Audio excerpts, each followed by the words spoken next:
What's going on, everyone? Thanks for tuning in to another episode of the Ducks Dish podcast.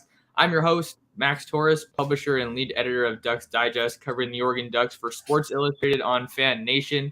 And today we got a schedule breakdown podcast with the Ducks announcing their 2022 schedule. And I am joined on this episode of the podcast by Stephen Blanchette. How we living, man? Thanks for being here. Thanks for having me as always, Max. Doing great. Excited about the schedule. Absolutely. Well, I just found out before we hit record that it was your birthday yesterday. So happy belated birthday to you. Did you get to do anything fun? Kind of laid low. Just watched the game. Did some research, but hung out with the dog, talked with some family. Birthdays aren't as crazy as they used to be, right? So it was a nice day, though. I appreciate it, Max. Right on. Well, I'm glad you got to enjoy yourself a little bit. That's always important. I do think I saw your dog in the last episode. What's your dog's name and what kind of dog is it? Yeah, she's right over behind my shoulder here, chilling. She's her name's Xena. She's part pitty, part Italian Greyhound. Last video, I don't know if you noticed, but she was in her little Ducks jersey, so she's a fellow Duck fan as well. So yeah. I did see that. That's awesome. Well, I'm a huge dog person, so I love to hear that.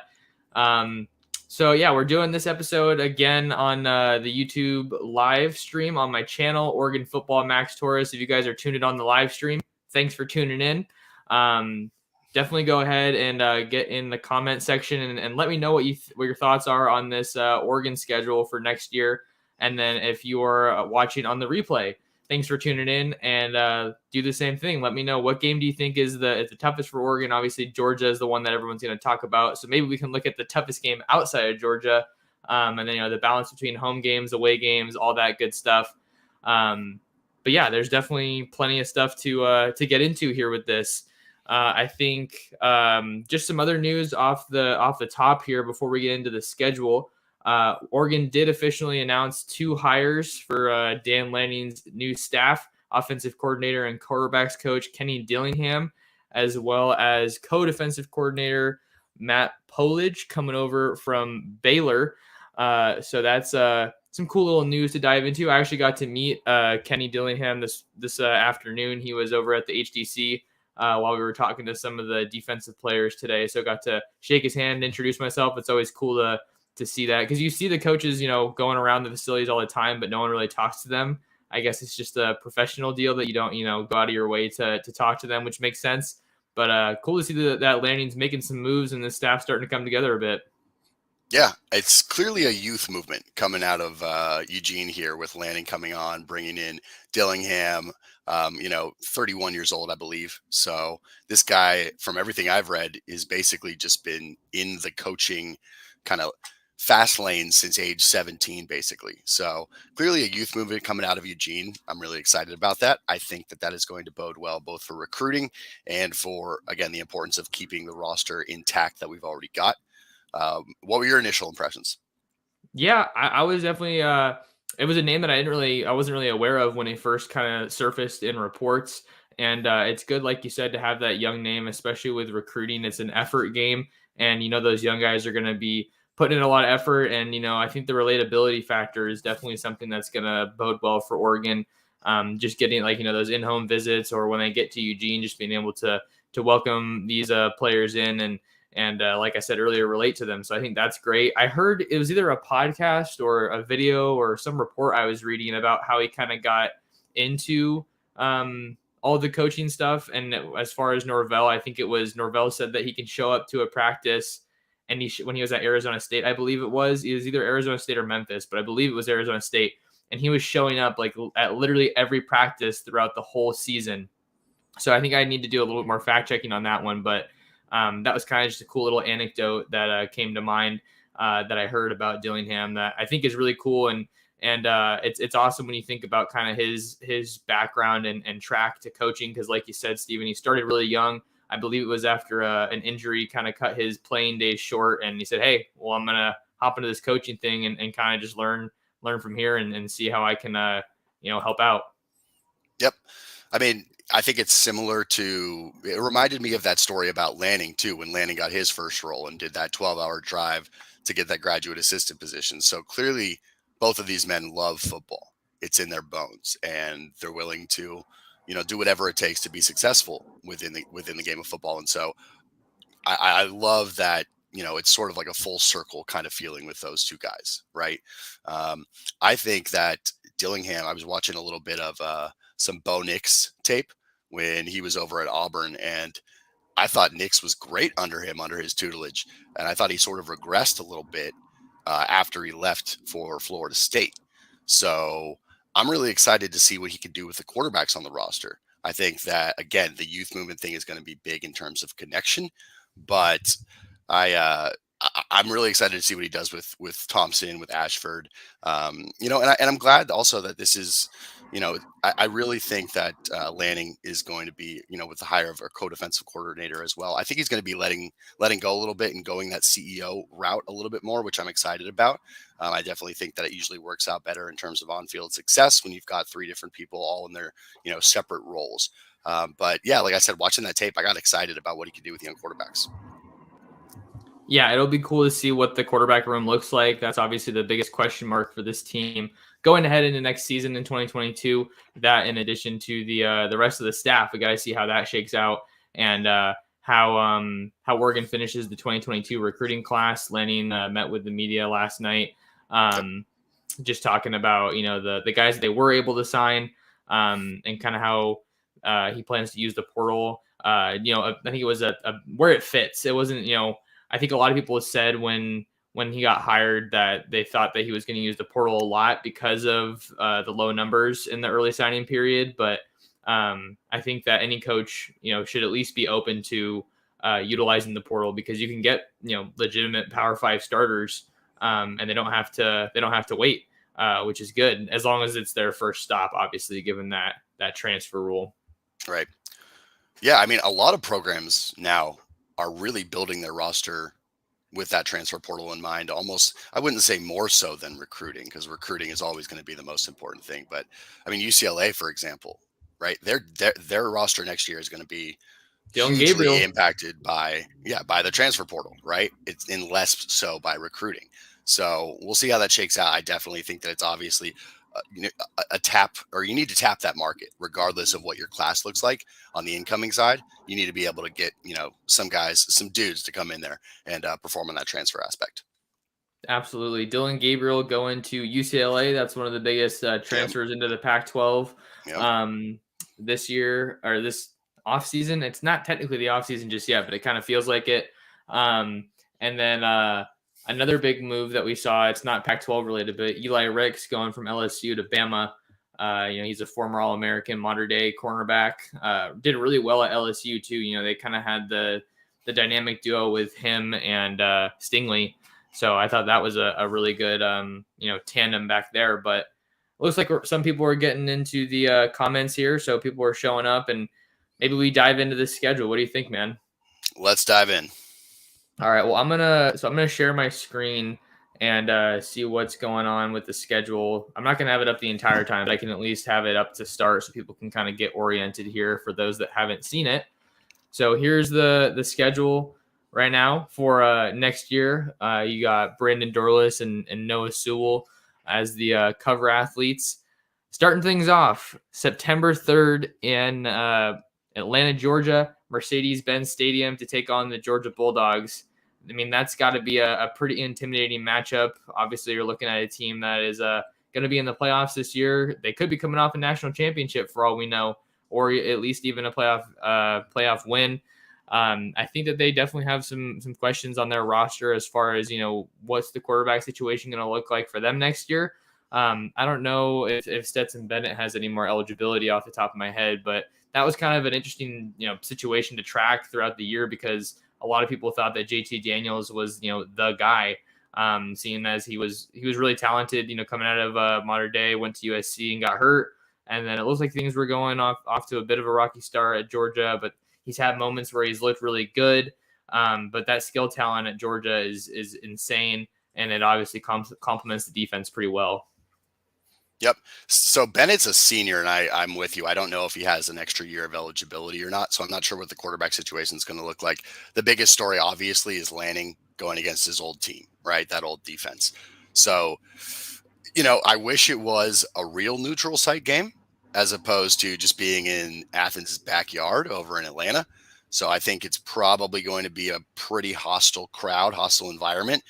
But Lanning comes off to me as the kind of guy who's going to infuse this program with the attitude that, you know, we want to bring on the toughest challenge, and let's blow through that challenge. And I think that is going to be a real opportunity for him right out the gate to be like, you know, we're playing, not only are we playing possibly, you know, they're definitely going to be a top 5, top 10 ranked team next year. So not only are we doing that, but we're also playing against my old squad. And so I think there's that obvious built-in motivation factor, both for him and the team.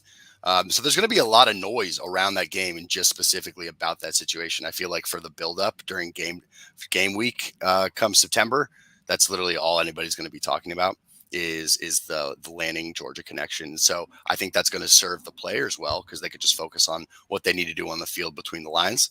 And it's going to be, I really think it's an opportunity for Oregon to, you know, capitalize off of the hype that was built off of the Ohio State win this year. So I'm very much looking forward to it. It's giving me the kind of vibe when we played Auburn a couple years ago with Herbie. Yeah, that would be a huge. I mean, that was a big game, and it came so close for the Ducks to start the year. So I'm thinking that some of the guys that maybe played in that game and are going to be on the roster next year will be thinking back to that. So a little bit of a extra motivation. The Lanning storyline's obviously there. I think that'll be cool just to kind of. I feel like even if Oregon doesn't win this game necessarily, for them to be competitive would be a huge win for not only the Pac-12 again, but for Lanning as well, because that's his first game as head coach, which is pretty crazy way to get kind of thrown into the fire here. Yep. But look at last year. I mean, this year, I feel weird saying last year because there's still one more game left, but that's kind of what, like, I feel like a lot of the conversations have been like is, you know, look at last year right in 2021. But look at 2021. No one, I don't want to say no one, but very few people expected them to win over Ohio State, to beat Ohio State. And look what they did. They went out and won without Flo, without KT, without Drew Mathis. You know, they had injuries left and right. So, and I think most of the guys that were making some pretty big plays in that game should be back. If I'm thinking so. DJ James hit the portal earlier this week. You know, that's definitely a big hit to the secondary depth. And then CJ Verdell had a great game. So who knows if he's going to be back or not? We're still waiting on his decision. And then that was one of Anthony Brown's best games of the year, and probably one of Joe Moorhead's top games from a play calling standpoint. So maybe they are going to have a little bit of you know, they're going to miss some of their big guys from that Ohio State game, but that's a game where I feel like that experience against Ohio State last year and then going against Utah twice this year, that'll really come in handy when you're going up against a huge team. I don't know why it's in yellow here as if it's a home game on the schedule, but you know that's going to be basically a home game for Georgia when they just have to go up the road to Atlanta. Yep. I'm really excited too because, you know, with being in the Pac-12, it's not as easy a road to the college football playoff in terms of your record. You pretty much have to go undefeated, or you're maybe granted one close loss, and it's got to be situational. So if it's at home, it probably doesn't bode well for you. It probably needs to be on the road or against a really great team. This is an opportunity where if Oregon keeps it close and doesn't happen to win, it's still on their resume is going to look really good. It's an opportunity. You don't get these games every year where a loss still could potentially make you look okay. So that's another aspect to kind of think about, and certainly something that they need to capitalize on. Obviously, we're hoping for a victory here, but if we can keep it close and it ends up going Georgia's way, I think that could bode well if things get sort of hairy when we're talking about the playoffs, assuming Oregon is in that position at the end of the season. A lot of assumptions there. Yeah, and this game is one of those, like you said, Stephen, it's not a worst case scenario if you do lose the game. I mean, look at Ohio State and how the rest of their season went after they lost to Oregon. They still were in playoff contention, even though they had that one loss. So definitely going to be a pretty good barometer, I feel like, just for what next year's team might look like. Although, I mean, Oregon beat Ohio State, and then you kind of saw how the rest of the season went. They won a lot of really close games. When I feel like after they beat Ohio State, I was kind of thinking maybe I'm not the only one, but they should kind of run the table in the Pac-12 or at least win in more convincing fashion, which clearly wasn't the case this year. But you know, Georgia's going to be coming off of you know, a strong finish. I mean, just getting to the playoffs is a strong, you know, statement, like we said, and then signing another elite recruiting class, so they're going to be coming ready to go. Yep. I'm excited about Eastern Washington too. Yeah, should we move on to that one? Yeah. All right, let's talk Eastern Washington. The Eagles, I believe, is their mascot. I feel like I have a little bit of familiarity with the program just because when I was at Gonzaga, that was the nearest big time football.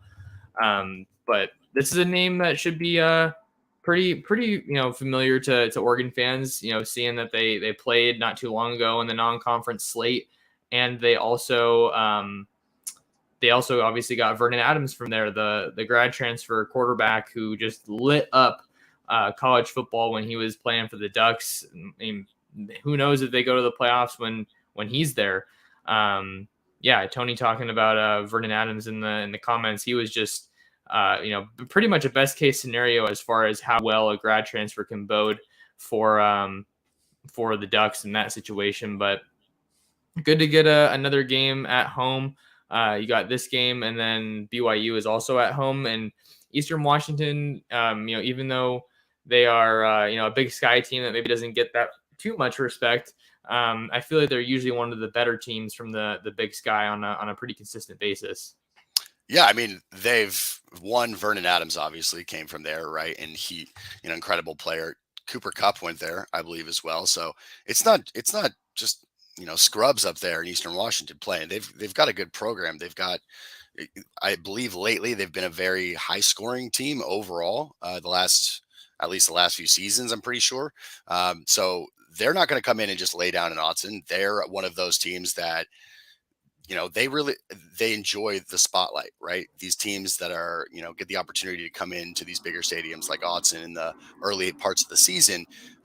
It's usually pretty exciting for those kids, right? To get that opportunity, and everybody comes out fired up and ready to play. So with them being, an offensive minded team, likes to air the ball out, I'm excited for what that's going to look like, especially right with Lanning being a defensive minded coach and seeing how that's going to transfer over. So I'm excited for that game. I've actually had that, like, when the schedule came out, my ears kind of perked up when I heard that they were playing Eastern Washington down here. So I'm looking forward to that one.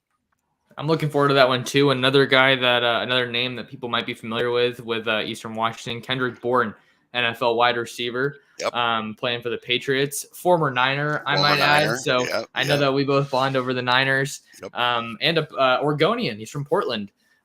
So that's kind of a cool little fact if people didn't know that.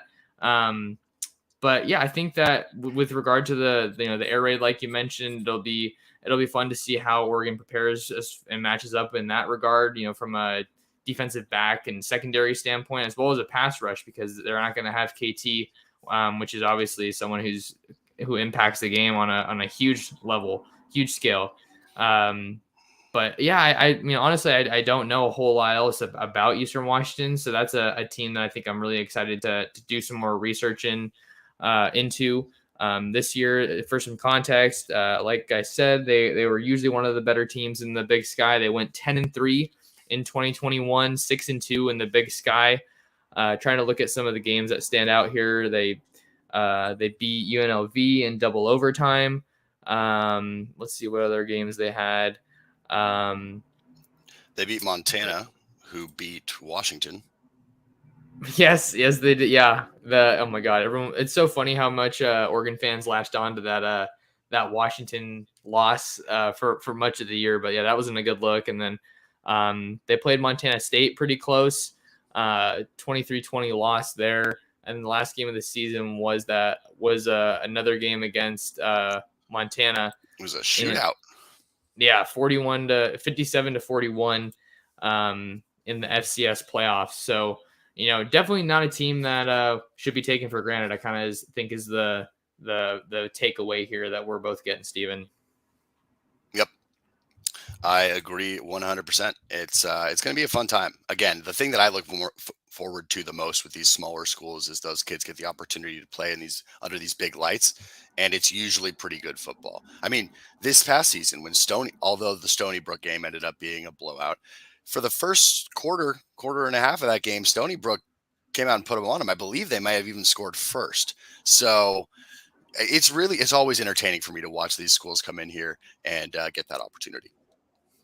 Definitely good opportunity for them, and then obviously with the smaller programs, it's a good opportunity for them, financially to get some money to help build up the rest of their athletic programs. Yep. So I want to get to some of these comments and questions before we get to the BYU game, because I think some of the questions were about that.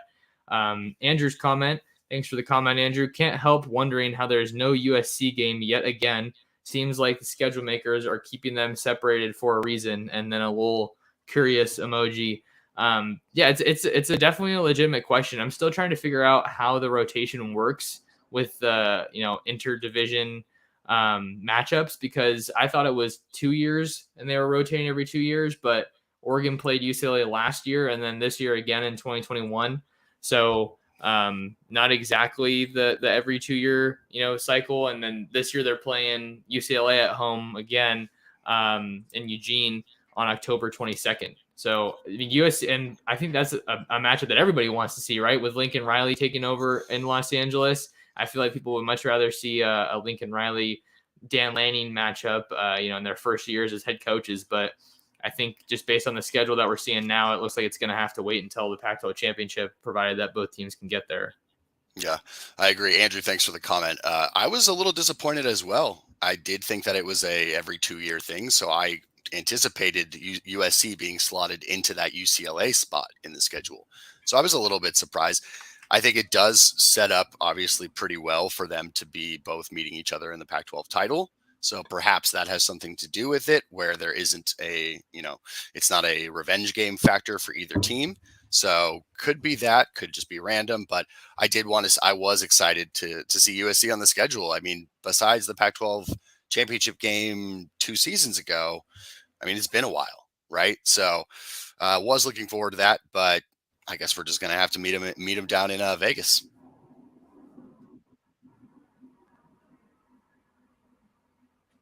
Okay, it looks like my internet's battling me again.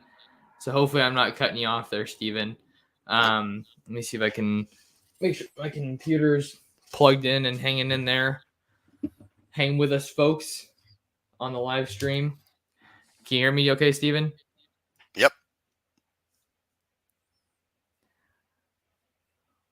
All right, there's quite a bit of delay, it sounds like, but the show must go on, so hopefully the internet improves a little bit on us here, folks. But yeah, so the whole thing with USC, I feel like they're going to be looking pretty improved. You're looking at guys that they recently got in the 2022 recruiting class. Damani Jackson, another modern day product, elite cornerback, formerly committed to the Trojans, but they were able to get him back on board once they got Lincoln Riley in the fold there. But hopefully Steven gets back in. Oh, it looks like you're back. Are you there? Yep, I can hear you loud and clear. Okay, wow. Yeah, this just got crazy. Sorry about that. But I was just talking about some of the additions that USC's made on the recruiting trail. Damani Jackson just recommitted, I guess I should say, here on Friday, December 17th. And then you're looking at running back Raleek Brown, another modern day guy that they were able to get. And Lincoln Riley is just setting up shop in Los Angeles, as you should if you're the USC Trojans head coach. And then another guy to keep an eye on is modern day wide receiver CJ Williams, who announced the final 2 of USC and UCLA after backing off his commitment from Notre Dame. Got to figure that USC is the favorite there, but I was a little bit curious to see UCLA listed as a finalist, just because you're seeing all the other USC guys going to modern day. Yep, Riley's making a splash early on. Can't say that anyone's surprised about it, but I mean, it felt like I felt bad for the folks out in Norman the first week after everything happened with Riley, because it seemed like it was just he was plucking everybody, all the commits. So I'm not surprised either. I knew he was going to come in there and try to make a splash, and I agree. If anybody's considering UCLA and USC as their final 2, I'm sure USC is probably the betting favorite. So we'll see what happens. But I mean, Lincoln Riley making a splash in recruiting is, I mean, we all knew it was going to happen. Yeah, we're not too surprised, like you said. Moving on to our next comment. It is from See Me on the Big Screen. Honestly, not very excited about our home games. I'm excited about the home games because I feel like all the good competitive, games that on paper at least looked more competitive were on the road, right? You look at that UCLA game being on the road this year, that Washington game being on the road as well. Stanford, that usually figures to be a pretty competitive game between both Oregon and Stanford. So I feel like this year I'm a little bit more excited about the schedule because some of those more competitive games are at home. You look at BYU, which is the next game that we were going to talk about. That game's at home on September 17th, and then Stanford, like I mentioned, and to kick off October, UCLA comes to town, and then you got the UW game here in Eugene, which is great. And then a chance for revenge at that Utah against Utah on November 19th. That's got to be probably the biggest conference game that the Ducks have on circled on their schedule after the way that this regular season shook out. Yep. I think I'm excited about the schedule just mostly because of the two opportunities for revenge games that we have with Stanford and Oregon. So revenge games are always more fun to watch in person. Crowd's going to be ruckus at Autzen as they always are. And so I'm excited about the schedule, to be honest with you. Utah obviously is the toughest test. I think just looking BYU though is going to be tough out of conference, but that's going to be a tough game. I'm interested to see also, Max, what your thoughts are with there are two coaches coming into Autzen this year who were interviewed for the position of the vacant head coaching job. I'm wondering if that's going to play a factor at all in any of those games. UCLA probably less. Chip's clearly building something out there, and I think it was more of a leverage move on his part. Maybe and from Oregon standpoint, kind of just test the water, see how the fans would be receptive to it. But with Sataki over in BYU, everything I was reading is that he didn't interview that well. It didn't go great, and so I'm curious to see. In football, there's everybody looks for any additional motivation they can get. Right, there's whatever locker or whatever. Bulletin board material. Bulletin board material that they can get. And so I'm curious to see if that's going to be two things for those two games. They're both at home, so we're going to be able to see it right in front of us. Those are two, I think, interesting aspects of the schedule as well. Yeah, that's what I was also hearing about the Sataki interview. But he obviously he ended up signing a contract extension in Provo to stay with BYU. That's his school. That's where he went. So it makes a lot of sense. And if I'm looking at it from his perspective, why not just keep a good thing going, right? And then keep building off of what you had in 2021 against the Pac-12. And if I'm him, I'm looking at this game as another opportunity to extend the win streak against the Pac-12 after they went 5-0 this year. But I thought that they were going to fall off a little bit after they lost Zach Wilson, but that wasn't necessarily the case here in 2021. Let's see what other big games that they had. They lost to Boise State 26-17. Also lost to Baylor 38-24. Baylor obviously was kind of knocking on the door right there at the end of a potential playoff spot, but they had to have a lot of things fall their way. A win over Washington State, who was really solid after they transitioned over to the Jake Dickert. As well as a really high scoring game against Virginia. Wow, I wasn't even aware of that. 66-49 win. And then they beat USC to end the year, and they're actually playing in their bowl game tomorrow against UAB. in the Radiance Technologies Independence Bowl. Fire me up from Shreveport, Louisiana. Who's tuning into that game? Honestly, I'm going to try to tune into as many bowl games as I can because I'm just a fiend and I want to watch all the football I can before it's over. I love bowl season. Bowl season's the best. Christmas season in sports is the best. You've got the NFL getting into the home stretch with playoffs. You've got bowl season. You've got transfers. You've got early signing. You've got the NBA. This is the best time of the year for sports. Yeah, I like it a lot. And then you also got, the early signing period like we're in right now with the Ducks. I definitely want to watch more basketball. I mean, obviously with the both the Oregon teams playing, I've just been so busy with football and recruiting. I haven't been able to do that much, but I'm going out to the Baylor game tomorrow. Yep, I'll be there as well. Not incredibly confident about that one. Welcoming the top team in the country into Matthew Knight Arena.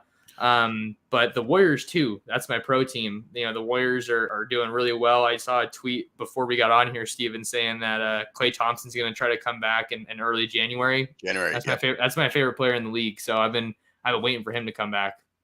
Yeah, I'm so stoked. I mean, The Warriors, I think, are going to win it all this year. They've been doing it. It feels like that first year when they won it with Kerr in 2015. That just magical kind of run. So yeah, I'm looking. I cannot wait for Clay to get back here in January.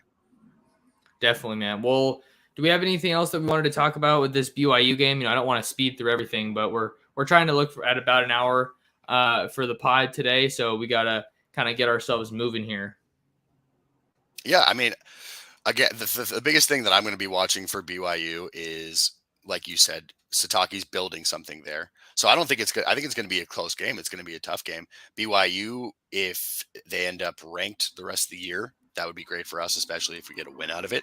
It's one of those situations where I think it's a tough game, and then you root for that team to beat everybody they play the rest of the year, right? I think it's going to be one of those situations. But I'm looking forward to it. BYU is a strong program. They're no scrubs.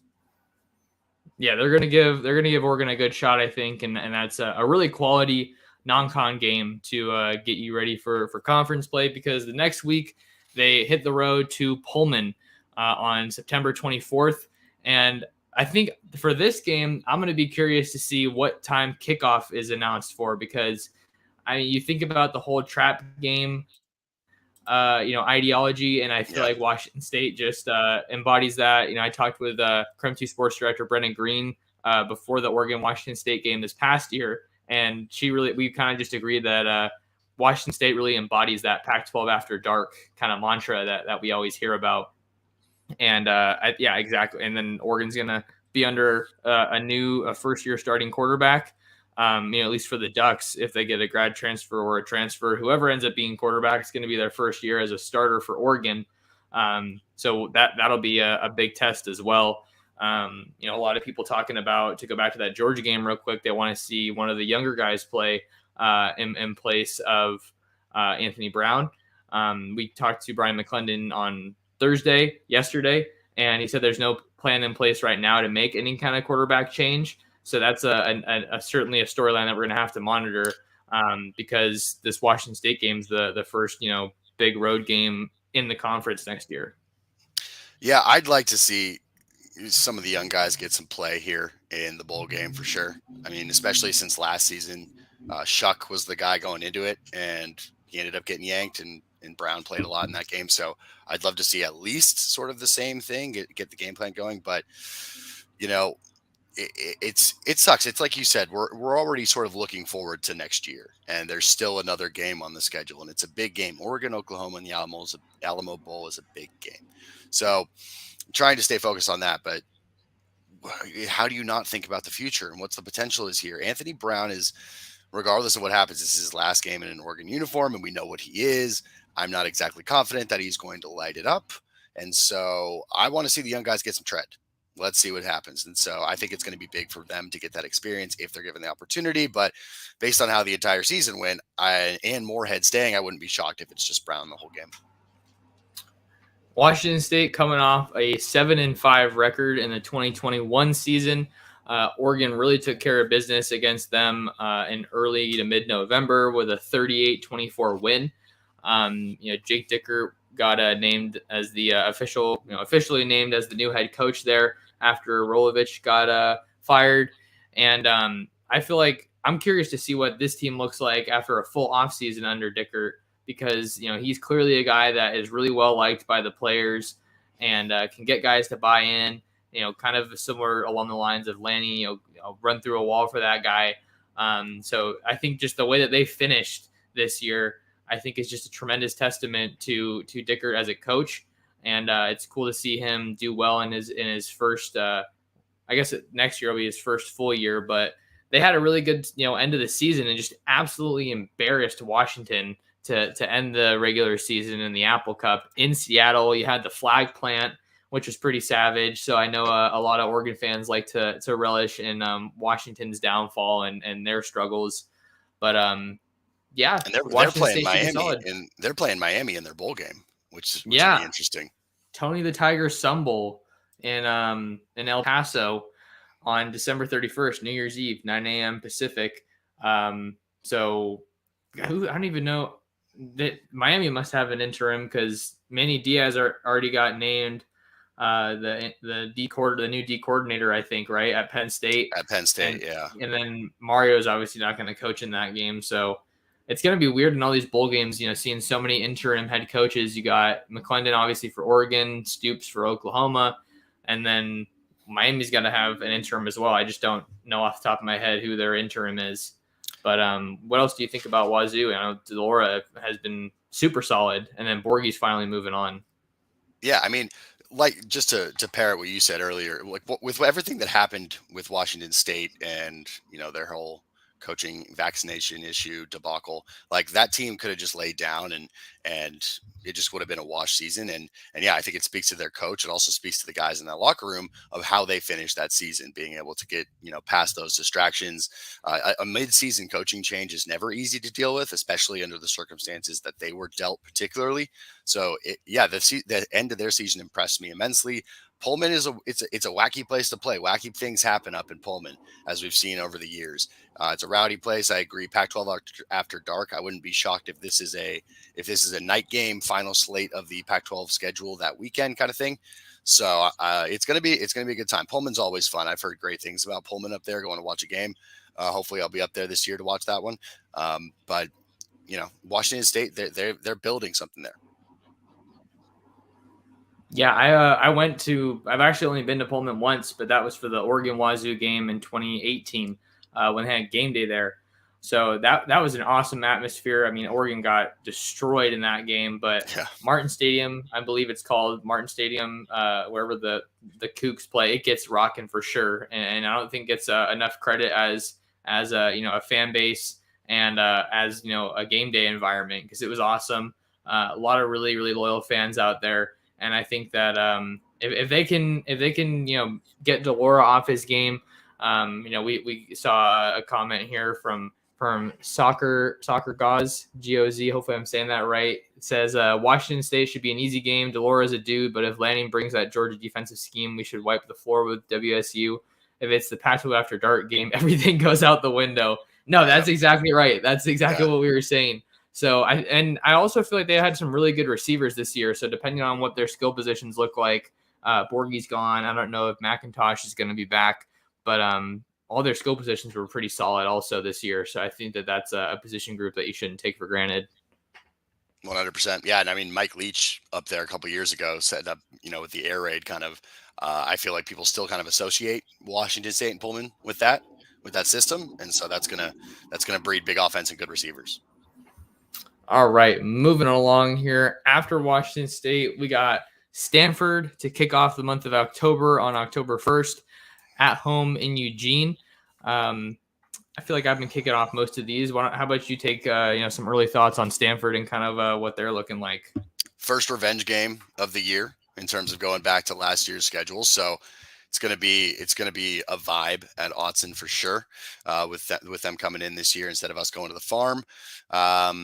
David Shaw's always got his team ready to go. They're always prepared. They've always got, great offensive line, great defensive line, power team. So we know what we're going to get with Stanford. It's weird things happen with Stanford too in the last, decade or so when it comes to Stanford and Oregon games, especially a couple of years ago with that whole end of the game debacle with the fumble when Oregon was clearly in prime position to win that game and set themselves up for college football playoff position. But it's going to be fun, and Stanford's always a tough out. Again, the revenge factor though I think is going to be the biggest thing, because going into the Stanford game this season, it was right after Ohio State. Things were moving. Oregon was ranked number 3 in the country. It was Oregon's season to lose, and Stanford obliged. And so although it was a close game, definitely some questionable officiating on that last drive there. It's always a tough test when you play Stanford. And so I'm really excited to have them come over in Autzen and to get that first revenge game. I was at that game on the farm this year. I don't know if I've told you this story before, but the away teams, at least this past year, they gave the media the opportunity to go down in the field for the last 5 minutes of the game. And it was a little bit of a mess this past time we played Oregon played at Stanford, but I'd never been able to go down on the field there despite, growing up going to those games with friends and family. but I had to take the opportunity to go down there. I was like, it's Stanford.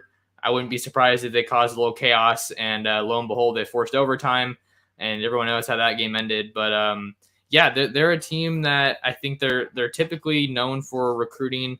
They recruit at a decent level. I mean, their academics kind of handcuff them a little bit with regards to what players they can go for, and the administration process makes it a little bit hard to get more guys enrolled early. But they did sign a lot of their guys during the early signing period in the 2022 class, so that's always a plus. But then, kind of like I just mentioned, we got to see what the early enrollee process actually looks like for them, and how many people they can ultimately get on campus. But one guy that I really like there is Austin Jones, the running back. He's another Bay Area guy from Bishop O'Dowd that Oregon was actually looking at for a bit during the recruiting process. But they're a team that, I mean, even though it was a really ugly year for them, I feel like maybe there's still some confidence for David Shaw, because he's had them as one of the stronger teams in the Pac-12 most years. And what you're getting with them. You're going to get a team that tries to pound the ball, and then when that doesn't work, they're going to try to throw the ball and play jump ball. So that's a revenge game, like you mentioned, Steven, and one I'm sure the Ducks are going to have prioritized. Yeah, I mean, hopefully that's a game where I really hope it's a blowout victory for Oregon, and that there's nothing close about it, because again, there's just something about Stanford and something about that could be said about Pac-12 officiating, in not just with Oregon, but just the Pac-12 conference in general. It gets weird when games are tight. And so I think, making sure that it's not in the officials' hands is going to be huge. This might sound superstitious, but yeah, that's just how I feel about Stanford. It weirds me out every year. All right. Well, moving on to the next game. Hope we're not going too fast for folks, but Ducks have to hit the road to Tucson to face the Arizona Wildcats, who are very much still in rebuild mode under Jed Fish. But they had signs of some good games. It felt like it was so hard for them to find a lot of stability, at least on the field this year, because especially at the quarterback position, guys were getting hurt left and right. Stanley Berryhill was one of the premier playmakers, I feel like, in the Pac-12 this year, and they gave Oregon a shot. I mean, they're a good shot. They were pretty much in that game, really, until I want to say midway through the third quarter. Definitely a lot later in that game than Oregon wanted to be comfortable with, and thanks to some interceptions from the DBs and Bennett Williams' crazy pick six, that was one of the craziest defensive plays of the year for Oregon.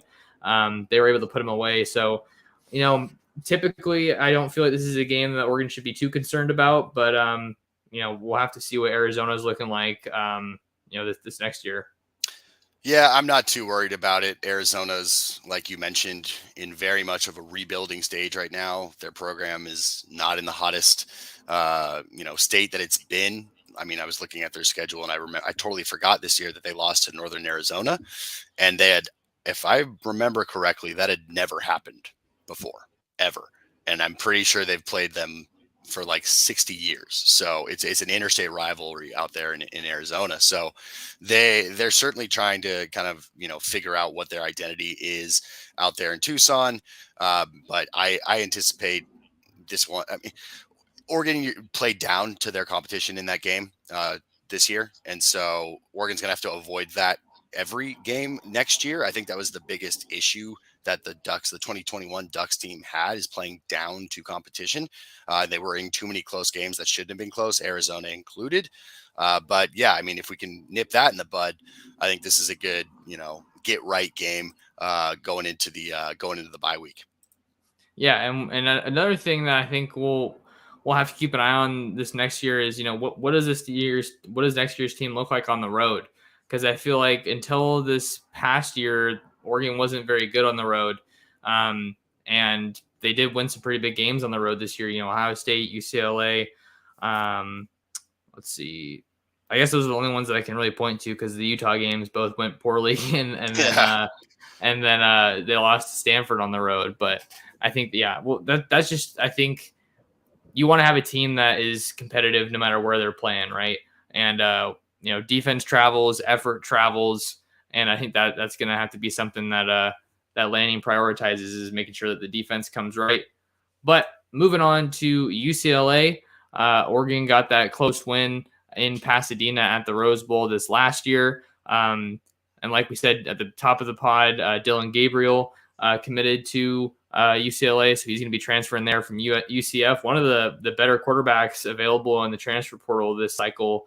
And I think that it's definitely going to be nice for Chip Kelly to kind of have that position figured out. I don't think DTR has officially declared for the draft yet, but I feel like with Gabriel coming in, that's probably what this is looking like. And then, they were solid against Oregon. Great running backs. Kyle Phillips was a great receiver. Chase Cota did some damage as well. And then they had a really good. Oregon made their defense look pretty mortal. Now that I say it, because they had, I believe, one of the top defenses in the Pac-12 going into that game. And then Travis Dye had the 4 consecutive touchdown carries, which was wild. And, Oregon was able to take advantage. Yeah, UCLA is no joke. Chip's building something down there. I believe this was his 4th season down there, and it was the first time that they really showed some momentum. So they're definitely building something there that you should keep your eye on. The game, to be honest with you, I thought that Oregon should have lost that game. There were 2 interceptions that were taken off the board that were not, it wasn't a pass interference penalty or anything like that. So it wasn't like, they were just bad plays by Oregon, and it was a shift. So somebody lining up offsides on both of those where they got called back.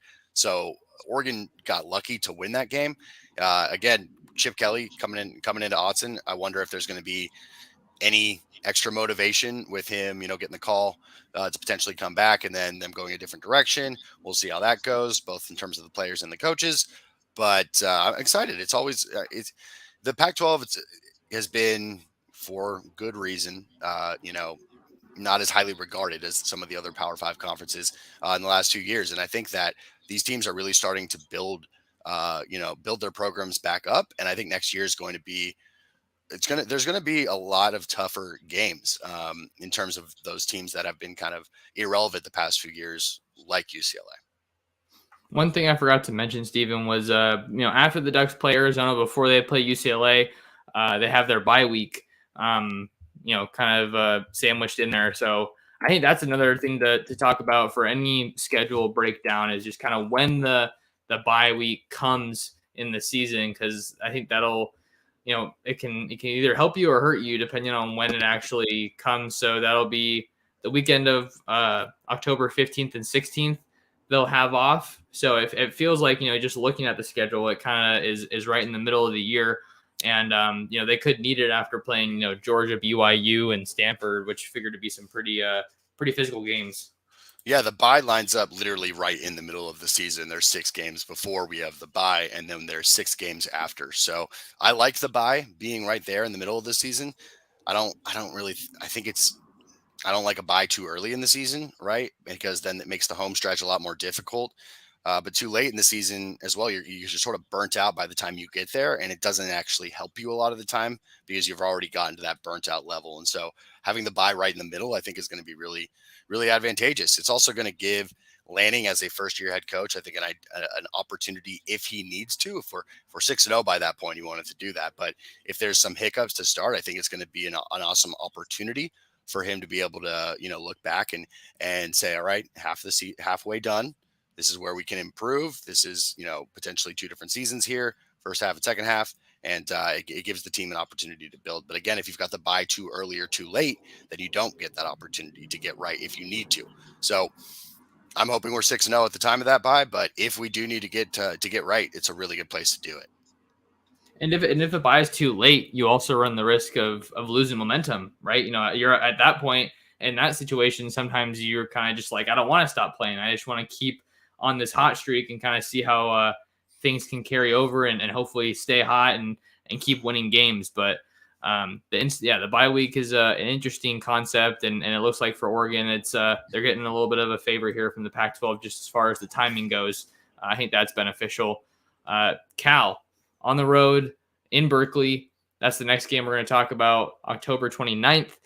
Chase Garbers declared for the NFL draft, which is probably one of the biggest things to think about here. And you also said Justin Wilcox interviewing for the Oregon job. You wonder if that'll play a factor at all. But yeah, Cal has just kind of been, a bottom tier Pac-12 team for a while, but they took Oregon down to the wire this year. Came down to that goal line play where Yep. Kayvon and I think it was Verone where were able to get pressure to Yep. end that game. That was the game when I was actually in Dallas covering some high school football, so I wasn't at that game. But if kind of again, I feel like road game, depending on the timing, it could potentially be a little tricky for Oregon. Who knows? Because Cal did beat the Ducks last year in 2020. Yep. I Wilcox, I gotta say, hasn't really impressed me, to be honest, with his time at Cal so far. Being from the Bay Area, obviously we're familiar with, Berkeley and that stadium, that area.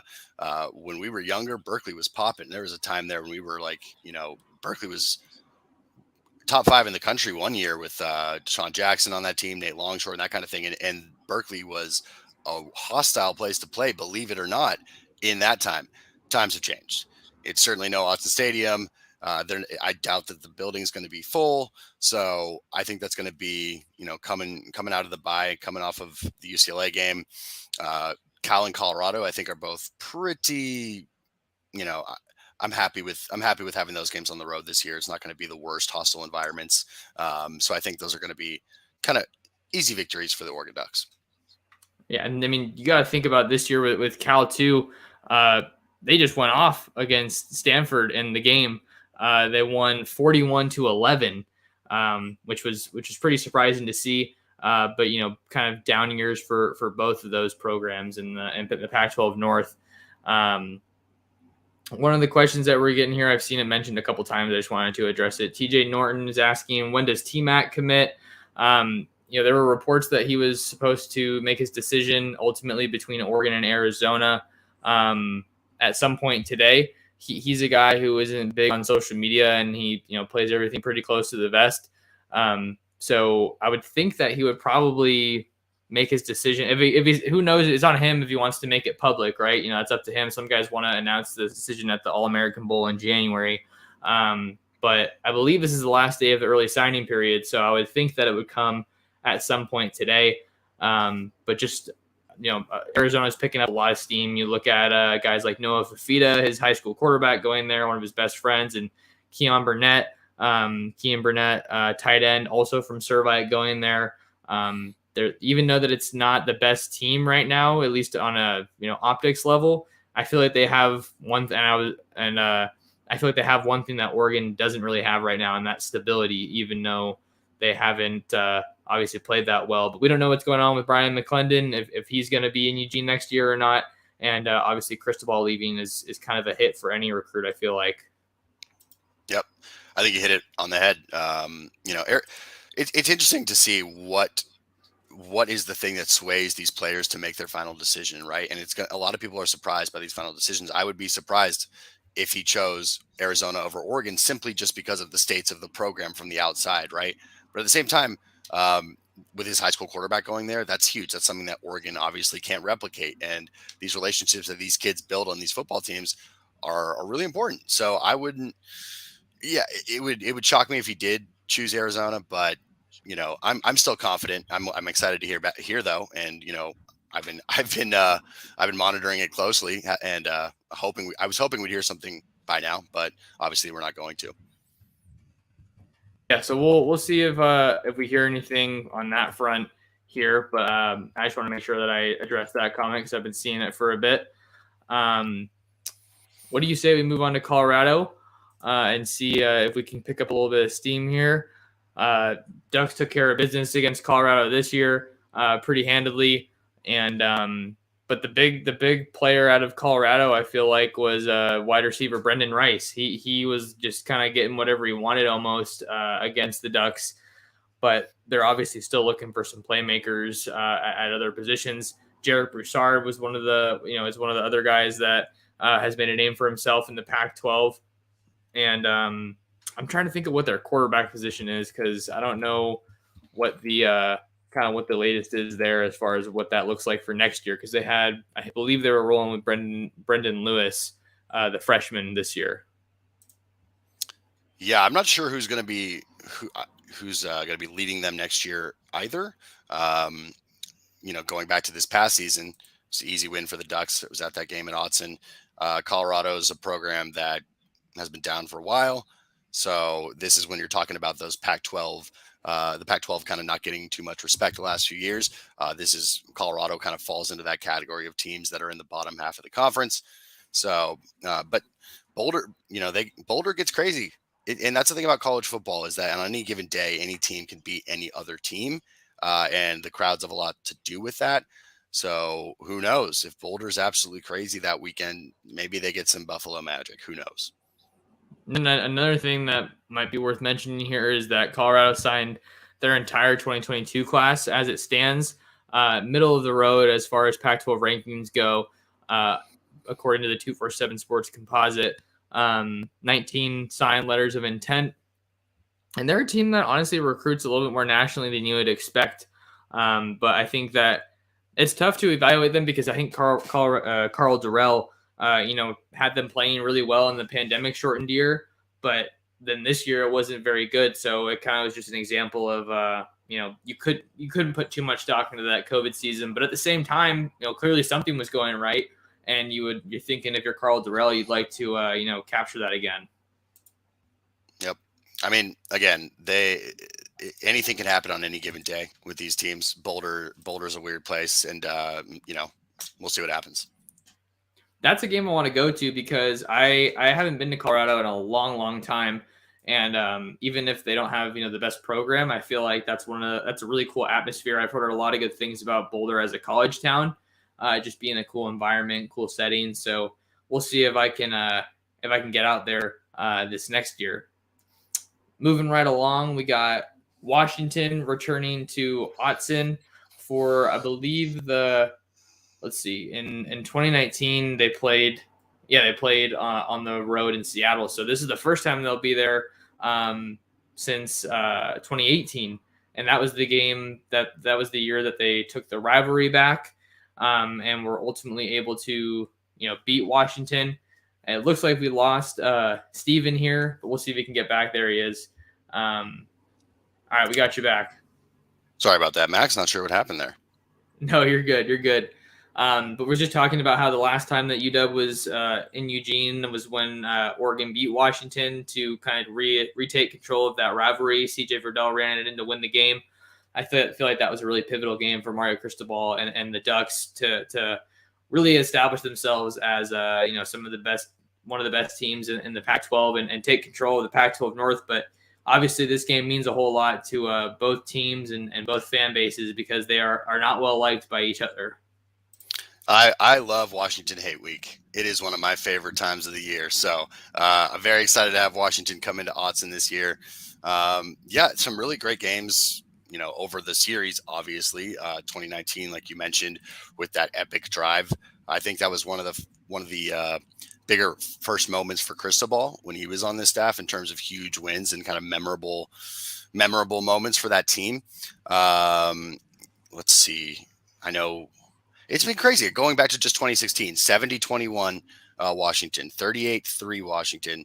And then you've got two straight games. Oregon wins by a field goal and by 4 points. And then Oregon squeaking by 10 last year. And so it's a weird up and down series. Washington, obviously not a great year, losing to Montana.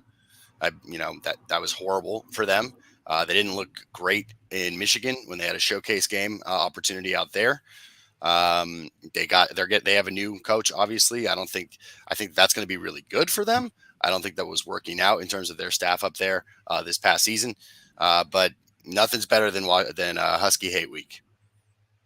Yeah, and then you're talking about Kalen DeBoer taking over that program in Seattle.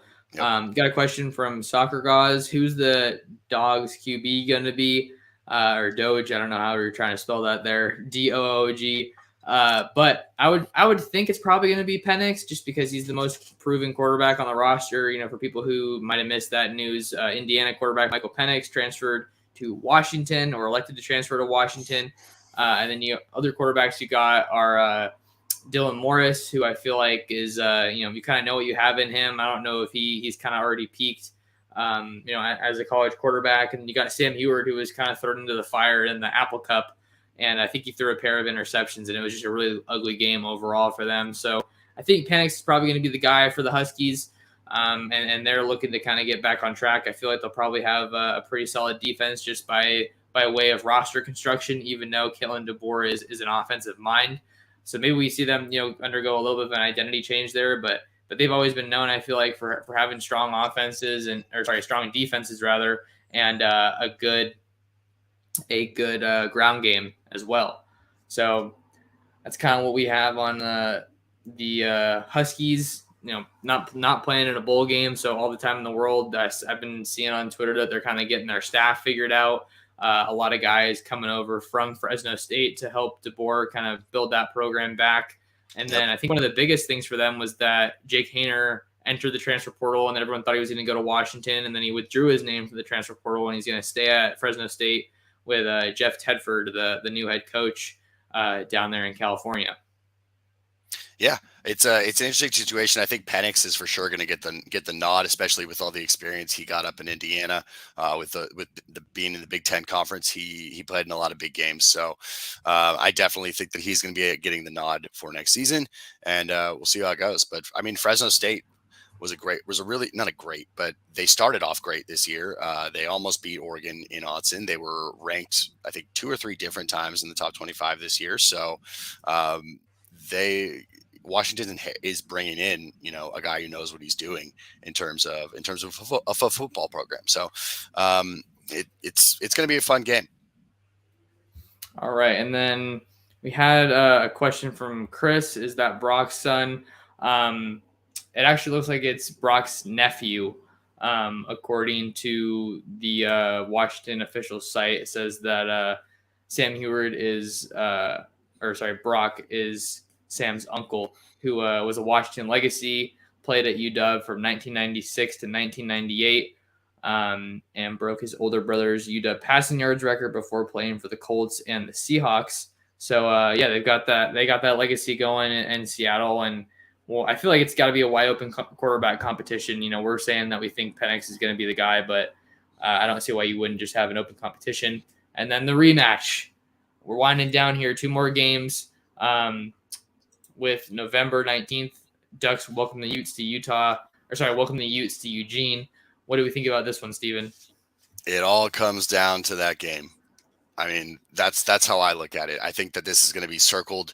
It already is circled on the calendar for all Oregon fans and all Oregon players. It was ugly, those 2 games against Utah this year. That's putting it mildly. We got boat raced both times. No, just every facet of the game: offense, defense, special teams. So I think that it's going to be a culmination of. I mean, it's really a culmination of an entire year of Oregon fans being and the players being upset about how those games went, and it's a great opportunity to get revenge. These are the most fun games, is to be able to get revenge on for a tough loss that you had the last year. There were such big implications with the loss this year too, when it comes to the first one and the second one. First one, we were in playoff position. The second one was to get into position to go to the Rose Bowl. So Utah's they're not going to take a step back either. So I think that's going to be probably the toughest home game that Oregon's playing this season. BYU again is going to be tough, but I think Utah is going to be a lot tougher, and it all comes down to that, right? I think that going into the Oregon State game as well, it's because that's obviously a really fun game with the rivalry. And so having an opportunity to get that revenge factor and then go over to Reeser and beat the Beavs is going to be a really fun end of the season. Question here from Tony. Utah should be interesting again. Wonder if Whittingham will retire. I think that's a very notable question. Just because I heard that there were some rumors about him maybe calling it after the Rose Bowl when they'll play Ohio State. Talk about a great bowl matchup. I feel like that's one I'm really excited to watch. Yeah. A lot of Duck fans were hoping that Oregon would be in that one, but the things happened the way that they did, and now we're going to see Utah in their first ever Rose Bowl game and see how they can do against Ohio State, which for them, it kind of feels like it's a bit of a letdown game because they were looking like they were poised to go to the playoffs again until they lost to Michigan, which was a huge game.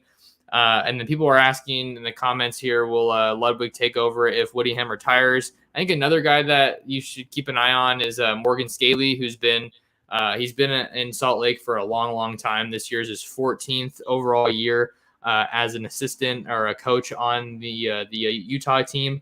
So Cam Rising is supposed to be back, I'm pretty sure. And then we got to see what happens with Tavion Thomas. The only big names that I know right now that I'm pretty sure aren't going to be there are Brayton Covey, the wide receiver who's been there for 15 years. And then you also have Devin Lloyd, who's one of the top linebackers in this upcoming draft class. So regardless of who's there, I mean, obviously it's big that Rising's back for them. And I think Clark Phillips will be back. He's a pretty solid DB that I know about over there. Utah is always really well coached, and I think that they'll give Oregon a good shot, just like they kind of always have. Yeah, it's going to be interesting to see what Whittingham does. Urban Meyer's out of a job. We'll see and he used to coach at Utah, so that would be interesting, an interesting potential reunion. But yeah, Utah's excellently coached. They are every year. They've got great players as well. It's not like this wasn't a fluke. It's not a fluke if it happens twice like that.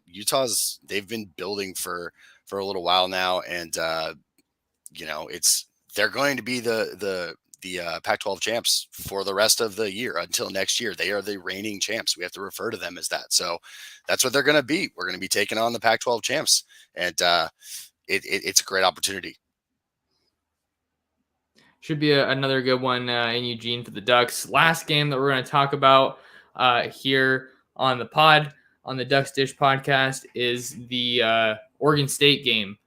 Ducks going against the Beavs to round out the regular season. As you know, has become the norm now. That game is in Eugene on November 25th.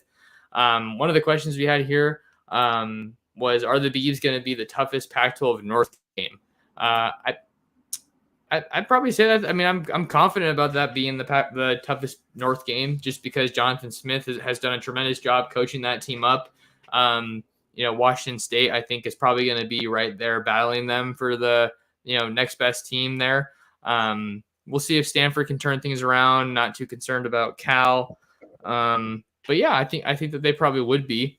And let's see. I think we're still waiting for draft decisions from BJ Baylor. I don't even know what year he is actually, but I know that he is obviously one of the big playmakers for the Beavs. And Chance Nolan, I believe, will also be back leading the show there. So you're trying to get an idea of what weapons might be back for them on offense. Let's see here. I'm looking on their website. So it says BJ Baylor is a redshirt junior, and I mean he absolutely killed it this year. So I wouldn't be surprised if he tried to take that jump to the next level. But those are kind of the guys that I think about. And, I think with the way that Jonathan Smith is turning that program around in Corvallis, I feel like, I'm not saying he's on the same level as a Kyle Whittingham, but he's one of those guys that I feel like you're going to have confidence from, about what the product you're putting out on the field. And, they're going to be a well-coached team. Yeah. I agree. He's a really good coach. He really is. He played the Ducks tough this past year up in Eugene. The rivalry factor always plays into it. There's always going to be an extra something for both of these teams every single year when they play. So that's definitely something to think about. But Oregon's it's always a fun game. Reeser, I don't know if Reeser's going to have their remodel done by then. I know they got like a $50 million endowment or grant or something to build out the west side of the stadium, I believe. And so I wonder if that'll be done by the time the Ducks get out there. Either way, though, it's always an interesting game with the rivalry factor. It's kids who grew up playing against each other, playing with each other. So it always adds an extra element during the end of the season. Right on. And then one of the comments here is OSU is Portal U. I mean, they have done a really good job building the team through the portal, just because they're not really a recruiting power in the Pac-12. So, that's your other option, then I think that's a great idea. I think one more piece of news that I forgot to touch on off the top of the show, so we could just wrap this up. Steven, is there was a report from Yahoo Sports Pete Thamel about another hire potentially being made for Oregon under Dan Lanning. Texas A&M Associate Athletic Director Marshall Malchow.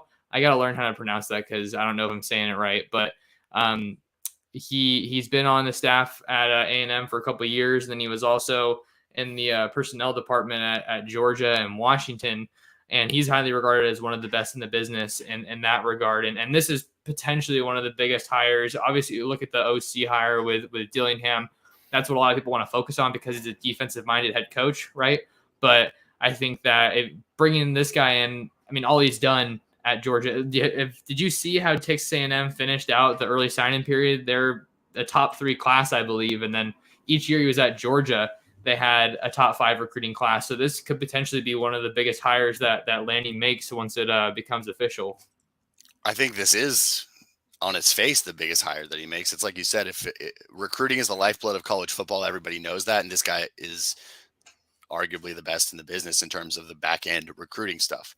The classes that he's helped bring in tell the story, like you just mentioned. A&M this year, like where did they even come from with that? Like they've always got a strong class, right? It's an SEC school, it's a powerhouse name, but I don't think anybody expected them to be landing as many guys as they did that were so highly regarded. So I think this is absolutely huge for the Ducks. It's a great hire for Lanning. It's a great hire for Rob Mullins, and it's a real, I think, commitment showing, both the Oregon fan base, boosters, players, just everybody that Oregon's going all in. They are bringing in this guy and they're giving him all of the tools that he can have to be successful. They're throwing every resource at him, and they're taking it seriously. They're not just going to let sit by and have a rebuild happen after Cristobal walked out. I love all the power moves they're making. It's awesome. I love it. Yeah, we're gonna see how these other guys can get the team together. Players were saying that Polage was in town at practice, so that was another hire that got announced and confirmed today as the co-defensive coordinator for Lanning. Another guy to watch is Tosh Lapoy. I feel like his name gets thrown around every time Oregon is in search for some coaches, but with things kind of unraveling in Jacksonville with Urban Meyer getting the boot, he's looking like a guy that could be a little bit more realistic. And we got to see what things look like on that front. But we're gonna wind down and get out of here on the Ducks Dish podcast. Steven, where can people find more of you? Yeah, so I'm still working on getting the YouTube channel set up, so I will keep you guys all posted on when that is officially done. For right now, you can go follow me on SB Sports 541 on Twitter.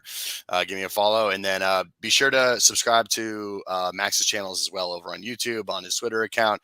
He's pumping out great content every day. I'm happy to be a part of it. So everybody go give him a subscribe as well. But like I said, I'll keep you guys posted on when the channel for me is posted. And right now, just hit me on Twitter. All right. Appreciate that, Steven. If you guys want to find more of me, you can follow me on Twitter at mtorresports. And like Steven said, you can subscribe to my YouTube channel at Oregon Football Max Torres. That little red box down there on the screen really helps me out, and it only takes a second out of your day. And then go on over to ducksdigest.com to find all the latest Oregon Duck football news. Or we're also doing some basketball every now and then, but obviously things have been crazy with football and recruiting. And then you can also go to my Twitter profile and subscribe to the free Ducks Digest newsletter. That's a really cool new feature to make sure you stay in the loop with everything. But that's all we got for this one, guys. Should be a promising 2022 football season for the Ducks. Full schedule rundown, and you know that we're only going to ramp it up again as we get into spring football, and then also with the upcoming Alamo Bowl. So that'll do it for us. Thanks for tuning in, guys, and we'll see you in the next one.